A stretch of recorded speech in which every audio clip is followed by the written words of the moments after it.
Y antes de introducirnos, y ante cualquier cosa, vamos a orar al Señor. Padre bueno, Padre eterno y misericordioso, Señor, en el nombre de Cristo Jesús, queremos rogarle que el Espíritu Santo esté guiando nuestros corazones para aprender, para exponer esta enseñanza sobre el inmenso e inconmensurable amor de Jesucristo. Padre, le damos gracias. Gracias, Señor, en el nombre de Cristo Jesús. Amén. Amén. Introducción. Hay una canción antigua, una canción norteamericana, antigua, que se llamaba El amor es algo esplendoroso. Pero no hablaba de religión, no hablaba del amor de Dios, hablaba del amor romántico, el amor entre un hombre y una mujer, el cual los hombres sin Dios, que no quieren conocer a Dios, consideran que el amor romántico como el más sublime, más grande amor que se puede experimentar en el ser humano. Después está el amor de padre a hijo, de hijo a los padres, de los parientes, etc. Amor a los débiles, a los necesitados, etcétera, etcétera. Pero siempre, si usted escucha las canciones del mundo, el amor romántico, ¿cierto? En la primacía. Y fíjese que quiero contarles algo. En los años 70, en Suecia, se comenzó a hacer un experimento. Y el experimento consistía en que del amor, cómo experimentar el amor sin necesidad de depender de otra persona por cosas materiales. Por ejemplo, cómo llegar al amor sin que los hijos dependan de los padres. Cómo ser que un anciano ame a sus hijos porque sus hijos le ayudan. Parecía muy revolucionario, progresista. Entonces, ¿cuál fue la política del Estado sueco? El Estado sueco, estamos hablando más o menos años, inicio de los años 70, 71, 72. Comenzó este experimento en Suecia. Primero, que el Estado suple toda necesidad física. Por ejemplo, los jóvenes cuando cumplen 18 años le dan un departamento y un sueldo.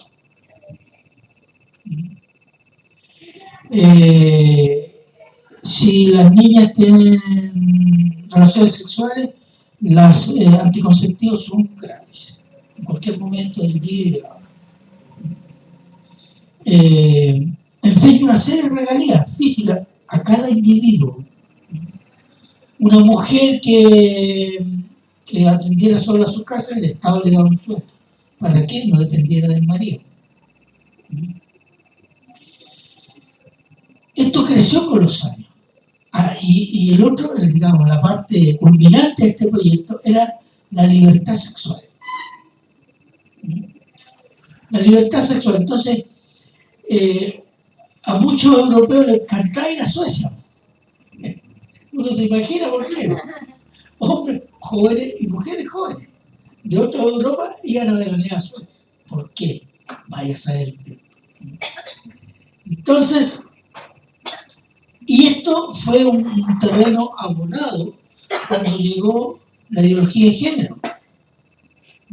Los derechos homosexuales, matrimonio homosexual, en los años 80 se aprobó, fue el primer país del mundo que aprobó eso. Libertad para consumir drogas y en lugares específicos y controlados por el Estado para el consumo de drogas, aborto libre, todas esas cosas que aquí son, allá más o menos ya llevan casi 30 años implementando. Pero es interesante el resultado, porque el resultado es cuál era el proyecto o la meta. De que cada persona tuviera amor por la otra persona, no porque dependiera física y económicamente de la otra. Pero ¿sabe cuál fue el resultado? Suecia es el país que tiene la mayor cantidad de adultos y ancianos solos. Es muy común en las ciudades de Suecia que personas que mueren en una casa, un departamento, y si no es por el olor que sale después de varios días, nadie se haría dar cuenta que murió. Yo vi el documental y realmente se me apretó el corazón. Pero es impresionante, tal vez la cantidad más grande de adultos mayores que viven solos en Suecia proporcionalmente a la población. Y es el país donde las tasas de alcoholismo juvenil y de drogadicción son las más altas de Europa, y de suicidio. Son libres. El Estado les da todo. ¿Dónde falló? Que no conocieron el amor verdadero. Fíjense, le voy a contar una anécdota. Suecia y Noruega hay un canal, entonces hay un ferry que transporta habitualmente a los que trabajan en Suecia, se traslada a Noruega, Noruega a Suecia. Entonces Suecia tiene una legislación, no sé ahora, en que se podía vender alcohol solo los fines de semana. Por ejemplo, llegaba el día viernes, salían del trabajo, compraban alcohol y tenían una cantidad limitada por persona adulta, personas mayores. Entonces, abrían las vitrinas y ahí llegaban el día viernes los hombres, las mujeres a comprar trago. Entonces, los jóvenes, ¿qué hacían? Le pedían a los adultos y les pagaban para que les compraran trago. Entonces, el viernes de la noche, ellos se iban al ferry. ¿Por qué al ferry? Porque el ferry es como un terreno internacional. Entonces, si los pillan en Suecia en la calle tomando, van presos. Si los pillan en Noruega, igual. Entonces, ¿qué hacían? Se emborrachaban en el ferry toda la noche, de ida y de vuelta. Pero eran masas de jóvenes, noruegos y suecos. Niñas, jovencitas y jóvenes. Emborrachar y allá toman vodka. No es vino, ni cerveza, es vodka. Porque hace un frío bárbaro. Emborrachándose los jóvenes con vodka toda la noche.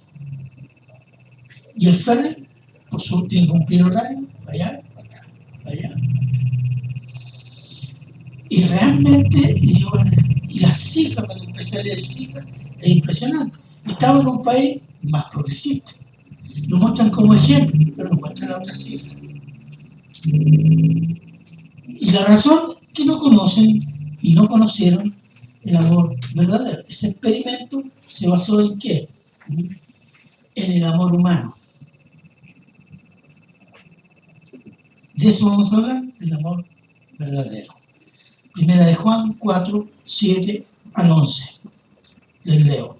Amados, amémonos unos a otros, porque el amor es de Dios. Todo aquel que ama es nacido de Dios y conoce a Dios. El que no ama no ha conocido a Dios, porque Dios es amor. En esto se mostró el amor de Dios para con nosotros, en que Dios envió a su Hijo unigénito al mundo para que vivamos por Él. En esto consiste el amor, no en que nosotros hayamos amado a Dios, sino en que Él nos amó a nosotros y envió a su Hijo en propiciación por nuestros pecados. Amados, si Dios nos ha amado así, debemos también nosotros amarnos unos a otros. Y les leo del 19 al 21. Nosotros le amamos a Él porque Él nos amó primero. Si alguno dice, yo amo a Dios y aborrece a su hermano, es mentiroso. Pues el que no ama a su hermano, a quien ha visto, ¿cómo puede amar a Dios a quien no ha visto? Y nosotros tenemos este mandamiento de Él. El que ama a Dios, ame también a su hermano. Entonces, un proyecto social sin Dios produjo algo más terrible y siniestro para la vida humana y social de ese país. El amor verdadero viene solo de Dios, porque Dios es íntegro. ¿Qué significa que es íntegro? Es decir, si Él dice yo amo, no está diciendo como nosotros decimos de aquí para afuera, Él lo está diciendo de acá. Lo que dice afuera es lo que hay dentro. Eso se llama integridad. Y Dios es íntegro. Cuando dice yo odio, está odiando de verdad. No son, como decir, en doble intención. No. Dios es íntegro, por eso su amor, cuando dice yo amo, quiero hacer una acción de amor. La redención es un acto de amor, Él está amando de verdad. Es íntegro. Y el corazón es fiel. Es decir, no es cambiante. Es decir, yo amo, pero te portaste mal, no, ya no te amo más, te lo voy a castigar. No. Él sigue amando y nos castiga, ¿por qué? Porque nos ama. Para que el pecado no nos destruya. Entonces, es íntegro, es fiel, significa firme en su decisión de amar. Es incondicional, es decir, su amor es en todas circunstancias y su amor depende solo de él. Lo hemos visto con la historia de Israel. Lo hemos visto con la historia de la iglesia y lo hemos visto con nuestra historia personal, hermano. Nosotros no somos fieles a Dios, pero Dios decidió amarnos incondicionalmente. No nos decidió amar hasta cuando nosotros nos portemos bien, no. Nos decidió amar siempre. De aquí a la eternidad, como decía una novela. Entonces, la máxima expresión de ese amor de Dios, amor verdadero, amor fiel, amor incondicional, tiene un nombre. ¿Cómo se llama? Es una persona. Cristo. Cristo. Cristo, hermano, es la expresión sublime, suprema del amor de Cristo. ¿Por qué? Porque Cristo, siendo Dios, se viene a ser hombre para pagar el pecado de los hombres, porque los hombres son impotentes para poder resolver el problema del pecado. No tienen fuerza, no tienen santidad, no tienen ni una condición, porque el pecado nos domina completamente. Y Él viene y se hace hombre como figura de hombre pecador, pero es santo. Y paga sobre su cabeza, Dios carga todo el pecado del ser humano. Y lo paga con su muerte. Eso es lo que se llama un acto de amor, porque Dios podía haber eliminado la Tierra, el planeta y todo el universo, está en pecado y todos los seres humanos, y se acabó el cuento, y hago todo de nuevo. ¿O no? Pero decidió decir, no, yo lo voy a amar. Porque ahí está mi gloria. Y voy a recuperar mi gloria. Y voy a amar a este ser humano inmundo. Y voy a salvar a algunos de ellos. ¿A través de quién? De mi Hijo, Jesucristo. Él va a pagar, porque estos no pueden pagar. Están todos condenados. Nacemos condenados. Entonces, cuando Dios decide enviar a Cristo, es la expresión de su amor por su creación. Porque en Cristo no solo son redimidos hombres, va a ser redimida toda la creación al final de los tiempos. Gracias a qué? A la obra de Cristo en la cruz. Entonces, la vida santa de Cristo, la muerte de Cristo, la resurrección de Cristo, venció al pecado y a la muerte, que son los medios del poder del diablo. El diablo nos gobierna a través de qué? Del pecado y de la muerte. Veamos Romanos 5:8.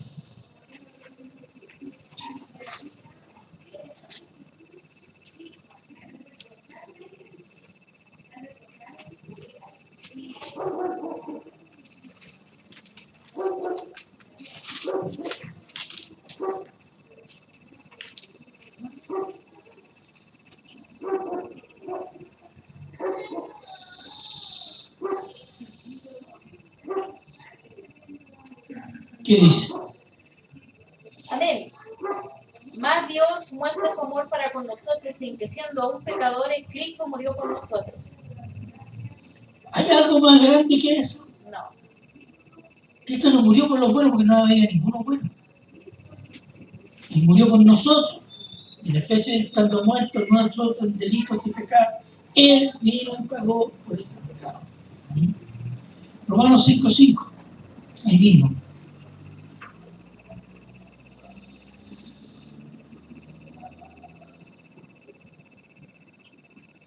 ¿Qué dice Romanos 5:5? Y la esperanza no avergüenza, porque el amor de Dios ha sido derramado en nuestros corazones por el Espíritu Santo que nos fue dado. Significa esto que tenemos una esperanza segura. ¿Por qué? Porque Dios, por medio de su Espíritu Santo, derramó su amor en nosotros. Esa palabra derramar, señal de que cuando usted derrama algo, ella está derramando abundancia. Derramó su amor abundante en nosotros, por medio de la fe en Cristo. Cuando creímos en Cristo, ¿qué dice Juan 3:16?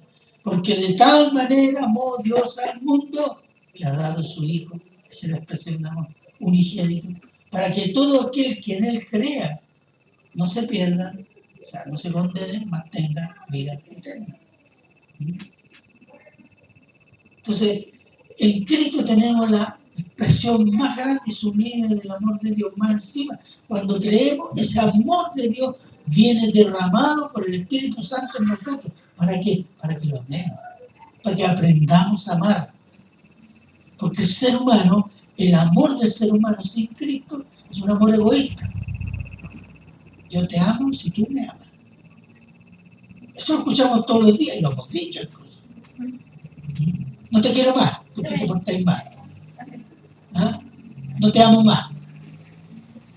¿Dios le ha dicho alguna vez eso? En ninguna parte. ¿Se fija la diferencia? Y a veces no sabemos apreciar la diferencia. Y creemos que Dios actúa como nosotros actuamos. Y no le creemos que nos perdonó nuestro pecado, porque nosotros no lo perdonaríamos. Amén. Estamos proyectando nuestros límites en Dios. Pero Dios es mucho más que eso.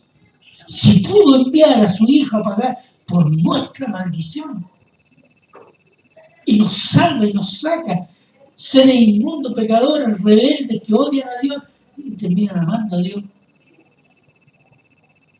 Y le va a decir, yo no ahora te odio. No es concedible. Por eso a veces no entendemos el amor de Dios. Es inescrutable para nosotros, porque lo medimos como una medida humana, como lo haríamos nosotros. Entonces, entendemos que esta es una sublime expresión, suprema expresión del amor que es Cristo. Si el amor de Dios ha sido derramado abundantemente en el que cree en Cristo, entonces hemos recibido el inmenso amor de Dios en forma abundante. Quiere decir que estamos en condiciones espirituales de amar a Dios y todo aquello que Dios ama. ¿Cierto? Es que no puedo amar al hermano, a la hermana, ¿cierto? Estamos en esa dificultad. Entonces quiere decir que el amor de Dios no se derrama o no lo está cultivando. Porque el Señor ha puesto eso en cada creyente. Cada ser humano que llega por la fe a Cristo, el Espíritu Santo lo primero que pone en el creyente es el amor de Dios. Para que podamos conocer el amor de Dios, experimentar el amor de Dios y practicar el amor de Dios. Por eso Dios dice en su mandato, perdona a tu enemigo, porque yo te perdoné a ti, que eras mi enemigo, y yo puse el amor en ti para que tú perdones a tus enemigos. Y eso honra mi nombre. Entonces, Cristo, ¿qué cosa ama a Dios? Ama a Cristo, ama a la iglesia, ama su palabra, ama a los creyentes, ama la obediencia, ama la humildad, ama un corazón arrepentido. Todas esas cosas y están en los Salmos, están en el Nuevo Testamento, Dios ama la humildad, Dios ama la obediencia, Dios ama la santidad, Dios ama a los que creen en Él. Dios ama a su pueblo, a veces no porque su pueblo sea bueno, sino porque Él decidió amarlo, etc. Y si amamos a Dios y lo que Dios ama, entonces aprenderemos a odiar todo aquello que ataca o hace mal a Dios y lo que Dios ama. ¿Qué es lo que a Dios le trae blasfemia? El pecado. El pecado. Hay gente que habla mal de Dios sin conocer a Dios. Es un pecado. Pero la desobediencia nuestra también es pecado. Y la desobediencia, a veces nosotros amamos nuestra desobediencia, la justificamos. Pero en el fondo le estamos diciendo a Dios, no te necesito, no te obedezco. Mi plan, mi idea, mi quehacer es mucho mejor. Eso ya no habla de amor. Si no hay amor, no hay sometimiento. Entonces la pregunta es, ¿cuánto ama al Señor? Usted lo puede ver por su obediencia. Mi desobediencia es decir cuánto ama al Señor. Porque el amor no es solo un sentimiento, incluye el sentimiento, pero es una decisión, porque yo sé quién es el Señor. Y es una acción. Entonces, amar lo que Dios ama, ¿no? Y odiar todo aquello que ataca lo que Dios ama. Podemos odiar a los enemigos, por ejemplo, la gente que está matando a cristianos en el Medio Oriente. Nos da rabia a veces, ¿cierto? Debemos orar por ellos, etc. Pero, y oramos al Señor, Señor, tus hijos, nuestros hermanos. Y tenemos eso en el corazón y decimos, escúchame. ¿Por qué? Porque amamos lo que Dios ama, ¿cierto? Lo mismo en las cosas más cotidianas que experimentamos. Veamos 1 Corintios 16, 21, 22.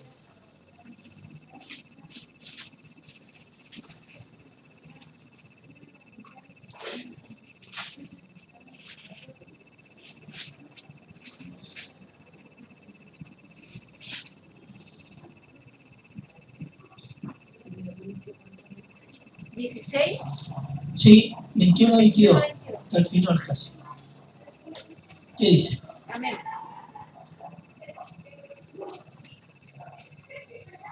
¿Ya?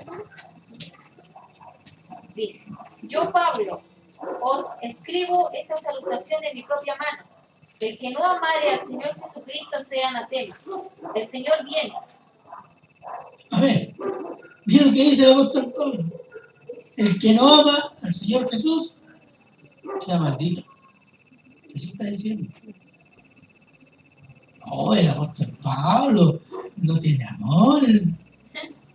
¿Por qué?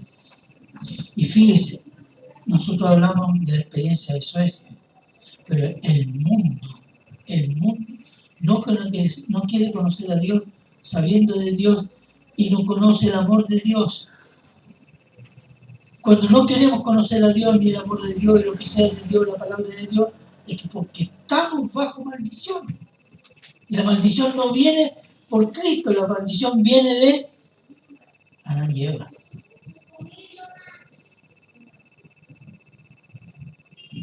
Y eso es lo que está diciendo. Son malditos, porque no quieren amar la salvación que Dios está ofreciendo generosamente, que es Jesucristo. Si no amamos lo que Dios ama, dos alternativas: o no somos hijos de Dios, o es muy nuevo y no quiere conocer, o conoce muy poco a Dios. Y eso se expresa en que nuestro corazón ama y desea y justifica el pecado. Cuando no entendemos que el pecado ofende a Dios y justificamos el pecado, es porque amamos nuestro pecado, nuestro orgullo, y no estamos amando a Dios. O no es creyente, o simplemente es nuevo y no entiende. Entonces, y esto habla de que del grado de crecimiento espiritual también. ¿Cuánto amamos al Señor? ¿Cuánto amamos al Señor? En Juan 14, 21, no lo busqué. El Señor dice, el que guarda mis mandamientos, me ama. La obediencia en relación al amor. Y el amor en relación a qué? A la obediencia a su palabra. ¿Se fijan? Entonces, si alguien dice, el Señor dice que tiene que congregarse. No, yo me congrego cuando quiero, necesito, porque yo, Dios está en todos lados. Son mentiras esas que se cuentan para justificar no someterse. Entonces quiere decir que no ama a Dios y ama sus propios deseos, más que a Dios. Por lo tanto, ese no va mal la iglesia, no va mal lo que la palabra, etc. Todo lo que Dios ama. Entonces, ¿cuánto ama a Dios y cuánto odia su pecado? En la medida que crecemos en el conocimiento y experimentamos la obediencia, el amor de Dios y la palabra de Dios, crece nuestro amor por Dios y nuestro odio a nuestro pecado que ofende a Dios. Por eso muchos cristianos, cuando cometen un pecado, se sienten muy adoloridos. No por uno, porque ofendía al Señor. ¿Entiendes? Y eso lleva a qué cosa? A confesión y arrepentimiento. Entonces, la conciencia acusa cuando pecamos, de que he ofendido a mi Creador y Salvador. Entonces hay que acudir a la provisión del Señor. Primera de Juan 1:9. Primera de Juan 1:9.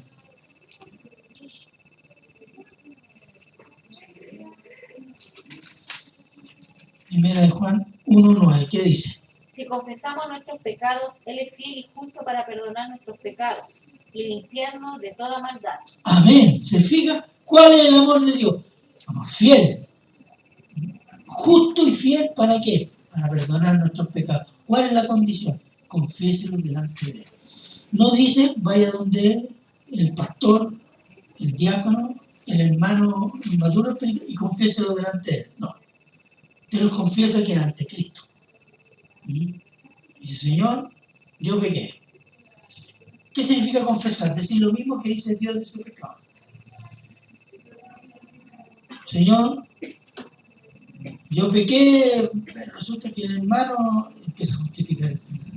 No, tú pecaste. Haga como David. Jehová, yo pequé. Ante ti, solo ante ti, he pecado. Mi pecado está delante de ti. No se justificó porque la niña está desnuda, ni que esta, no, yo pequé. Ese es mi pecado. Eso significa confesar lo que dice Dios de ese pecado. Entonces, por tanto, el amor de Dios, ¿para qué es? Para salvación, para santificación. Eso es lo que tenemos que entender. Cuando se habla del amor de Dios, estamos hablando de que Dios nos ama para salvarnos. Dios ama a los que han creído en Él para santificarlos. Y Dios nos ama ¿para qué? Para llevarnos a la vida eterna, santos y puros. Allá nos va a purificar cuando nos dé un cuerpo nuevo en Cristo Jesús. ¿Por qué? Por el poder del Espíritu Santo que vive en nosotros.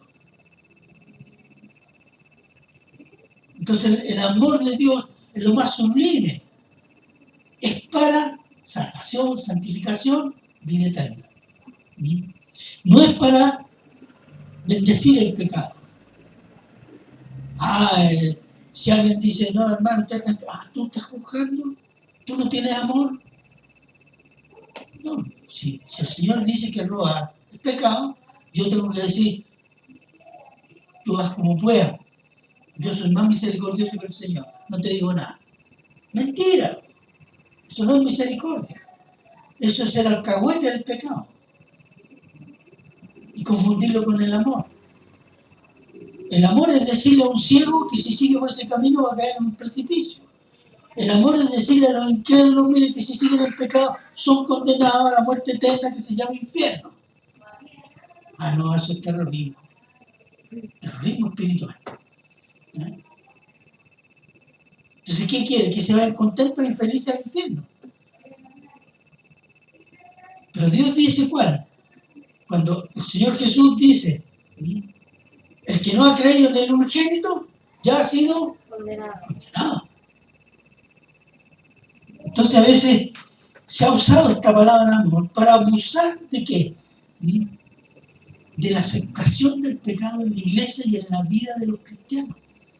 Un mal entendido amor, eso es un amor satánico, es un amor empujado por el diablo, es un amor carnal, es un entendimiento carnal, humanista del amor. ¿Se acuerdan cuando, cómo se llama Mateo 16, 21 al 23? Para que tengamos claro el concepto.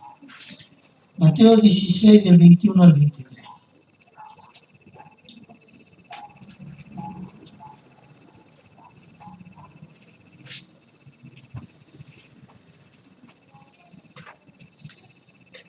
Mateo, ¿cuánto? 16, 21 al 23.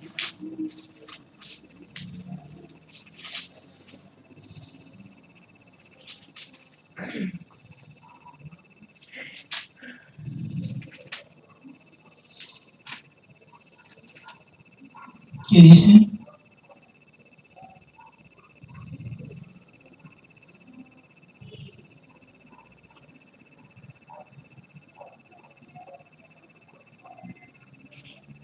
¿Que alguien lo puede leer? Mateo 16, 21 al 23.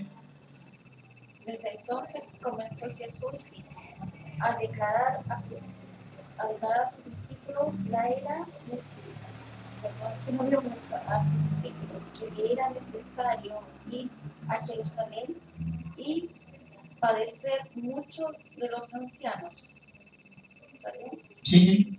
De los principales sacerdotes y de los escribas, y ser muerto y resucitar al tercer día. Entonces Pedro, tomando aparte, comenzó a reconvenirle, diciendo: Señor, ten compasión de ti. En ninguna manera que esto te acontezca. Pero él, volviéndose, dijo a Pedro: Quítate de delante de mí, Satanás. Me eres tropiezo porque no pones la mira en las cosas de Dios, sino en las de los hombres. Bueno, que no veo mucho. ¿Era eso o no? Sí, está ahí. No tengo saliente. Sí. Se fija la respuesta del Señor Jesús. Primero dice: quítate de mí, Satanás, porque detrás de lo que dijo Pedro, que es su amigo, su discípulo, futuro apóstol, está Satanás. ¿Cuál fue el razonamiento de Pedro? Un razonamiento humano. ¿Cómo? Si tú eres Mesías, vamos a gobernar aquí. ¿Cómo te vas a morir? Claro, no te puedes morir. Entonces dice: quítate de mí, Satanás, porque me tropiezo. Porque pones la mira en las cosas de los hombres. El humanismo. El humanismo hace que Dios, que el hombre sea Dios. Entonces le dice: y no ponen la mira en las cosas de Dios. Entonces, eso es el amor humano. El amor humano es un amor pecaminoso, un amor egoísta, un amor egocéntrico, un amor que si me eres útil, si me amas, yo te amo. El amor de Cristo, de Dios por medio de Cristo, es: yo te amo a pesar de todo y te amaré hasta el final. ¿Nota la diferencia? Pero en la iglesia se ha introducido esto, que amor es no decir que estás en pecado. Eso es alcahuetear el pecado, eso es honrar al diablo y deshonrar a Dios. ¿Por qué? Porque está visto han puesto la mira en las cosas de los hombres y no en las cosas de Dios. Entonces, es absurdo pensar que Dios es amor, salva al pecador y lo deja en su pecado por amor. Después que lo salva, dice: no, ya estáis salvos y aunque sigáis pecando, no te voy a decir nada. Por amor. Es absurdo, ¿cierto? Eso es negar la persona de Dios y a su Hijo Jesucristo. Negar la obra de amor incondicional de Dios por medio de Jesucristo. es satánico, aunque la persona se sienta bien, sienta hasta gozo y crea que eso es de Dios. Entonces tenemos el corazón engañado, ¿no? Hay mucha iglesia, mucha predicación de corazones engañados. Porque no hablan del pecado, no hablan del infierno, no hablan de juicio, no hablan de arrepentimiento, no hablan de confesión de pecado. Son buenos, son amorosos. Los están llevando con dulces al infierno, ¿no? Le están acaramelando al infierno. Porque nos están diciendo, hermano, cambie ese pecado, no pierde bendición y usted puede ser hasta condenado. Porque eso puede estar denunciando que no es salvo.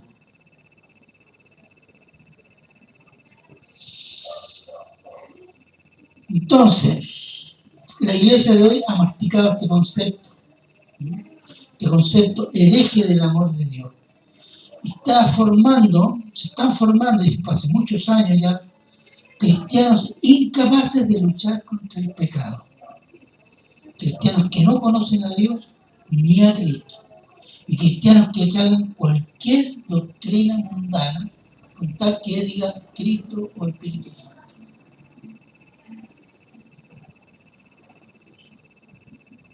Y eso está sucediendo.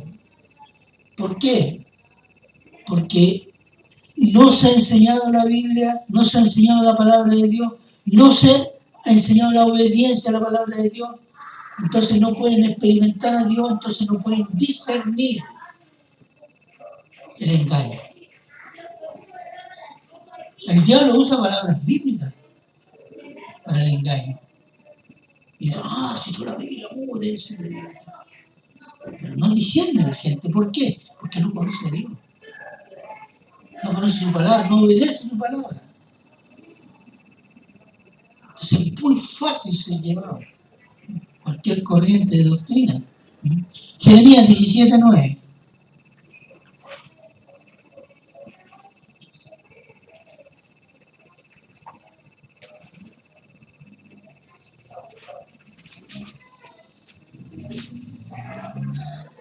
Jeremías Juan 17:9.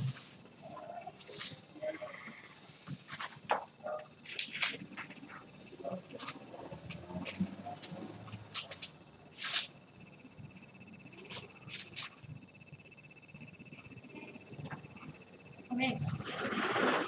Dice, engañoso es el corazón más que todas las cosas y perverso. ¿Quién lo conocerá? Eso dice en Jeremías. ¿Por qué? Porque en el tiempo de Jeremías, antes de ¿cuánto se llama? El cautiverio de Babilonia, Israel había abandonado la ley, había abandonado a Dios. Y en el templo estaba instalando ídolos. Entonces Jeremías dijo, engañoso el corazón porque creen que esto es bueno. Y cuando habla de corazón, habla del interior, pensamiento, sentimiento y voluntad. El corazón interior del ser humano es muy fácil de engañar. Es muy fácil. Engañó. ¿Quién lo conocerá? Jehová lo conoce. Entonces, para saber si tenemos un corazón engañado, ¿yo dónde tengo que ir? A la palabra. Efesios 4, 10, 15.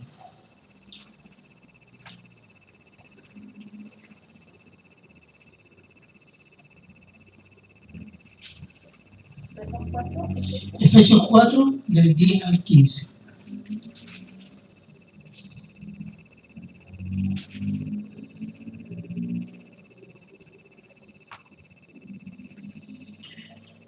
Amén. ¿Ya?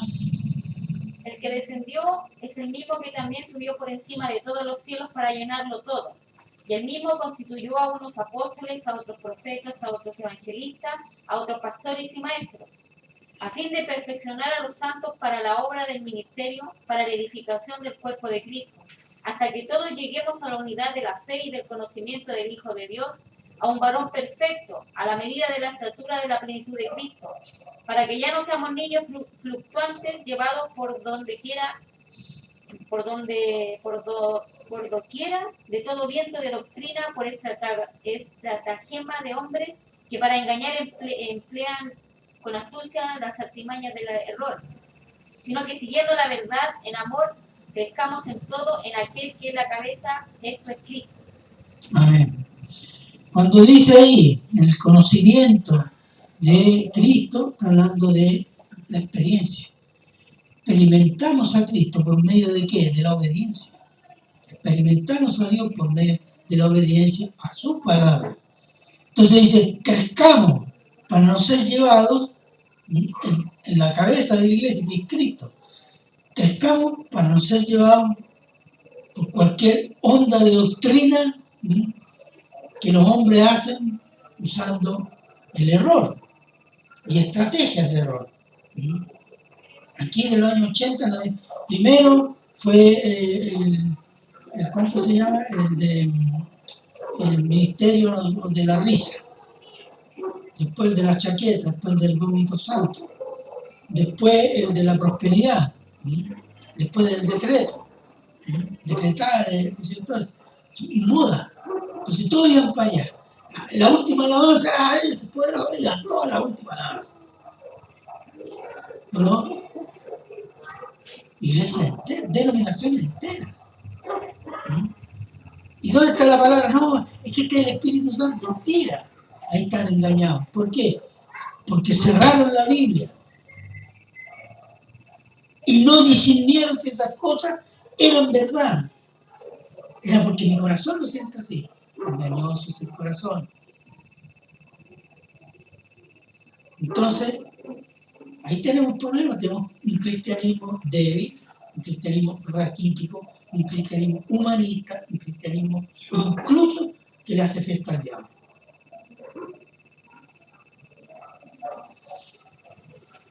Por último, 1 de Juan 5, del 1 al 3, se lo leo yo.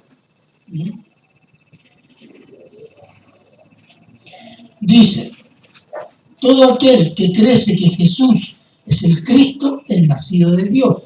Y todo aquel que ama al que engendró, ama también al que ha sido engendrado. Es decir, si usted ama a Cristo, usted ama a todos los hijos de Dios. Como amar a Cristo y odiar al hermano, ¿no? 2. En esto conocemos que amamos a los hijos de Dios, cuando amamos a Dios y guardamos sus mandamientos, obediencia a su palabra. Pues este es el amor a Dios, que guardemos sus mandamientos. Se fija nuevamente la relación del amor a la obediencia a la palabra. Que guardemos sus mandamientos no son gravosos, es decir, no son pesados. Bueno, la Biblia es bien clara respecto al amor de Dios. El amor de Dios es para salvación, santificación y glorificación, que es, digamos, la vida eterna. El amor de Dios no es para alcahuetear el pecado. Y si Dios nos ama, cuando nos dice, estás en pecado, hijo, hija, vaya a la rodilla, es porque nos ama. Porque si no se lo dijera, es porque no lo ama, porque no es hijo de Dios. No es su hijo en Cristo Jesús. Para que lo tengamos bien en cuenta. Pero ese es el amor de Dios, verdadero amor de Dios. ¿Amén? Amén. Vamos a orar. Padre bueno, Padre eterno y misericordioso, Señor, damos las gracias, Señor, por esta reunión. Gracias, Señor, por la palabra, Señor, que usted nos regala para discernir y entender su propósito, su amor, su misericordia y su obra en nuestras vidas para la gloria de su nombre, Señor. Gracias, Señor, por tanta bendición derramada. Y se lo agradecemos en Cristo Jesús. Amén.